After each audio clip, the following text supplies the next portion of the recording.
क्या आपने कभी सोचा है कि दुनिया की एक बहुत बड़ी आबादी जिंदगी भर बस पैसों के लिए संघर्ष करती रह जाती है, जबकि कुछ गिने चुने लोग ऐसा अंधा पैसा और प्रचुरता हासिल कर लेते हैं जो पीढ़ियों तक चलता है।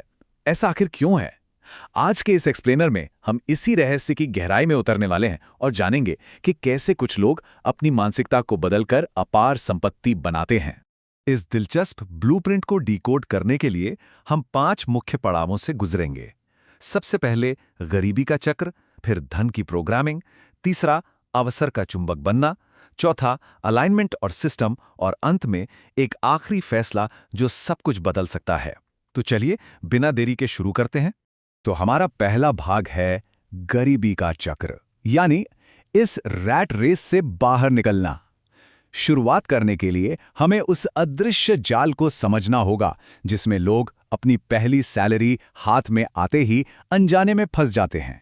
ये आंकड़े वाकई हैरान करने वाले हैं।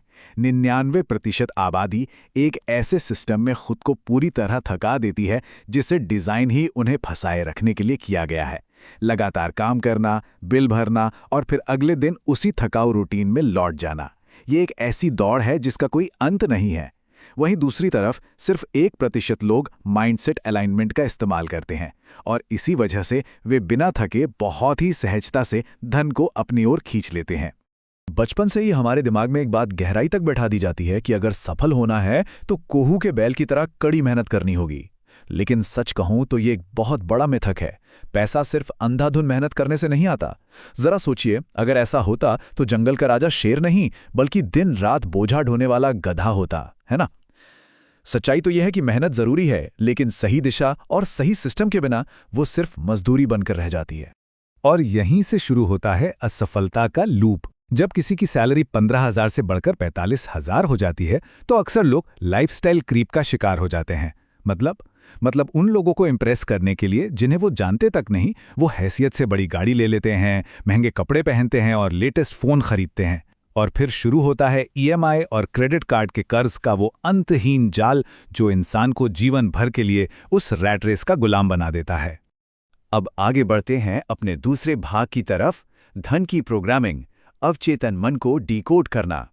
आइए उन मनोवैज्ञानिक अंतरों को समझते हैं जो असल में किसी भी इंसान के आर्थिक भविष्य की दिशा पूरी तरह से तय कर देते हैं। देखिए, हम सबके दिमाग में एक रेटिकुलर एक्टिवेटिंग सिस्टम होता है, जिसे शॉर्ट में आरएएस कहते हैं। इसे आप एक तरह का मानसिक चौकीदार समझ सकते हैं। उदाहरण के लिए, जब आप कोई नई लाल रंग की कार खरीदने का मन बनाते हैं तो अचानक आपको सड़क पर हर जगह वही लाल कार दिखने लगती है। कारें तो पहले भी वही थीं, बस आपके दिमाग ने अब उन्हें नोटिस करना शुरू कर दिया है। ठीक इसी तरह अगर किसी व्यक्ति का आरएएस गरीबी और कमी की बातों से प्रोग्राम किया गया है तो उसका दिमाग सिर्फ महंगाई और बेरोजगारी की खबरों को ही फिल्टर करेगा। और मजे की बात देखिए, उसके ठीक सामने पड़े लाखों के बिजनेस आइडियाज को वो पूरी तरह से नजरअंदाज कर देगा। और इस सोच का अंतर ही सब कुछ तय कर देता है। मिडिल क्लास माइंडसेट हमेशा इस बात पे अटका रहता है कि मैं खुद ये काम कैसे करूं। वे अपनी ही महत्वाकांक्षाओं के कर्मचारी बनकर रह जाते हैं।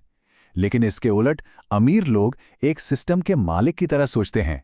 वे खुद से पूछते हैं कि ये काम किसी सिस्टम या दूसरों के जरिए कैसे किया जा सकता है। वे खुद को इस मजदूरी के खेल से बाहर निकाल लेते हैं और लोगों या तकनीक से काम करवाते हैं। ये वाकई एक गेम चेंजर माइंडसेट है। इस विश्लेषण में एक और दिलचस्प बात सामने आती है कि पैसे को तिजोरी में बंद करके उसकी पूजा करना या उसे सिर्फ बचाकर रखना दरअसल उसकी असली ताकत को खत्म कर देता है। महंगाई के कारण बंद पैसे की वैल्यू वैसे भी लगातार गिरती रहती है। पैसा तो एक बहती हुई ऊर्जा है, एक टूल है, बिल्कुल एक बढ़ई के हथौड़े की तरह। कोई भी बढ़ई अपने हथौड़े को लॉकर में सजाकर थोड़ी रखता है, वो उससे घर बनाता है। जब पैसे को एक एक्टिव टूल की तरह बाजार में सर्कुलेट किया जाता है, तभी असली संपत्ति पैदा होती है। तो अब ये सब जानने के बाद एक बहुत ही दिलचस्प और जरूरी सवाल खड़ा होता है। कोई इंसान इस मनोवैज्ञानिक के रैट रेस से कामयाबी के साथ कैसे बाहर निकल सकता है? एक टूटे हुए मानसिक फिल्टर को कैसे रीप्रोग्राम किया जाए ताकि वो रुकावटों की जगह मौकों को देखना शुरू कर दे? इसी सवाल का जवाब हमें तीसरे भाग में मिलता है, अवसर का चुंबक बनना, यानी अपने मानसिक फिल्टर को अपग्रेड करना। ये वो मास्टर स्किल है जो आम लोगों की नज़रों से छुपे हुए धन को पहचानने में मदद करती है। जब आप शिकायत करने की बजाय समस्याओं को सुलझाने की मानसिकता अपनाते हैं तो सच मानिए जादुई बदलाव आते हैं। जहां एक आम इंसान भयानक गर्मी, ट्रैफिक जैम या बढ़ती कीमतों को लेकर सिर्फ परेशान होता है और परिस्थितियों को कोसता रहता है, वहीं एक अपग्रेडेड फिल्टर वाला इंसान इसे एक बेहतरीन मौके की तरह देखता है। वो सोचता है, अगर मैं इस गर्मी या ट्रैफिक की समस्या का कोई आसान सा हल निकाल लूं तो कितने लोग उस सुविधा के लिए मुझे खुशी खुशी पैसे लेने को तैयार होंगे। यही वो सोच है जो एक आम शिकायतकर्ता को एक सफल एंटरप्रेन्योर में बदल देती है। सोर्स मटेरियल के अनुसार दिमाग के इस फिल्टर को अपग्रेड करने का एक बहुत ही पावरफुल और प्रैक्टिकल तरीका है। हर रात सोने से पहले एक डायरी में पैसे कमाने के 10 नए आइडिया लिखना। शुरुआत में शायद ये थोड़ा मुश्किल लगे, लेकिन ये दिमाग के लिए किसी भारी जिम वर्कआउट की तरह काम करता है। लगातार 15 दिनों तक ऐसा करने से आपके दिमाग के अंदर मौकों को पहचानने का एक ऑटोमेटिक रिफ्लेक्स बन जाता है और फिर आपको हर छोटी बड़ी चीज में बिजनेस के मौके नजर आने लगते हैं। चलिए अब आगे बढ़ते हैं भाग 4 की तरफ, अलाइनमेंट और सिस्टम, अंधा पैसा का विज्ञान। अब हम अलाइनमेंट मोड की उस कमाल की डायनेमिक्स को समझेंगे जो आपको हमेशा के लिए थका देने वाले हसल मोड से बाहर निकाल सकते। इस बात को समझने के लिए दिमाग की तुलना एक एफएम रेडियो से करके देखते हैं।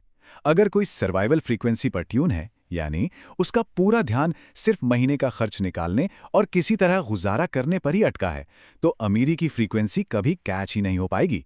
चाहे आप कितनी भी मेहनत कर लें, आप हसल मोड में ही फंसे रहेंगे। लेकिन जब किसी इंसान के स्किल्स, उसका माइंडसेट और बाजार की जरूरत एक ही फ्रीक्वेंसी पर सटीक रूप से अलाइन हो जाते हैं, तब जादू होता है। तब पैसा आपके पीछे भागता है, आपको पैसे के पीछे नहीं भागना पड़ता। आधुनिक डिजिटल युग का ये वेल्थ ब्लूप्रिंट बिल्कुल साफ है। इसमें मनोवैज्ञानिक अलगाव यानी परिणामों से खुद को डिटैच करने पर बहुत ज्यादा जोर दिया गया है। जब कोई व्यक्ति नतीजों को लेकर अपनी घबराहट और डेस्परेशन छोड़ देता है तो हारने का डर पूरी तरह से खत्म हो जाता है और इसी निडरता से ऐसे बेहतरीन फैसले लिए जाते हैं जो लंबे समय में बड़ी संपत्ति बनाते हैं। क्योंकि आज के इस दौर में लोगों का ध्यान या अटेंशन खींचना ही सबसे नया और कीमती सोना है। क्या आपने कभी सोचा है कि लॉटरी जीतने वाले अक्सर कुछ ही सालों में वापस उसी गरीबी में क्यों लौट आते हैं जहां से वे आए थे? इसका सीधा सा कारण है, उनका बैंक बैलेंस तो रातों रात बढ़ जाता है, लेकिन उनकी आंतरिक धन प्रोग्रामिंग वही पुरानी रहती है। वे उस पैसे को संभालने के लिए मानसिक रूप से तैयार ही नहीं होते। सच्चाई ये है कि बाहरी संपत्ति कभी भी आपकी आंतरिक प्रोग्रामिंग से आगे नहीं जा सकती। प्रचुरता को लंबे समय तक बनाए रखने के लिए सबसे पहले भीतर से खुद को उस संपत्ति के लायक महसूस करना होता है। और अब हम पहुंच गए हैं अपने अंतिम भाग पर, एक आखिरी फैसला, एक्सट्रीम ओनरशिप। ये वो आखिरी विकल्प है जो असल विजेताओं को उन लोगों से अलग कर देता है जो हमेशा वहीं अटके रह जाते हैं। यहाँ एक बहुत ही कड़वी सच्चाई का सामना करना पड़ता है। आज के इंटरनेट के दौर में जानकारी की कोई कमी नहीं है, लेकिन केवल जानकारी इकट्ठा करते रहना तब तक पूरी तरह से बेकार है जब तक उस पर अमल न किया जाए। सस्ते डोपामाइन की तलाश में बस रील्स स्क्रॉल करने वाला एक कंज्यूमर बने रहने से काम नहीं चलेगा। इसके बजाय एक शांत और फोकस वाला क्रिएटर बनने के लिए बहुत तगड़े एग्जीक्यूशन की जरूरत होती है। ये दुनिया सिर्फ उसे ही इनाम देती है जो कुछ बनाता है, जो कोई वैल्यू ऐड करता है।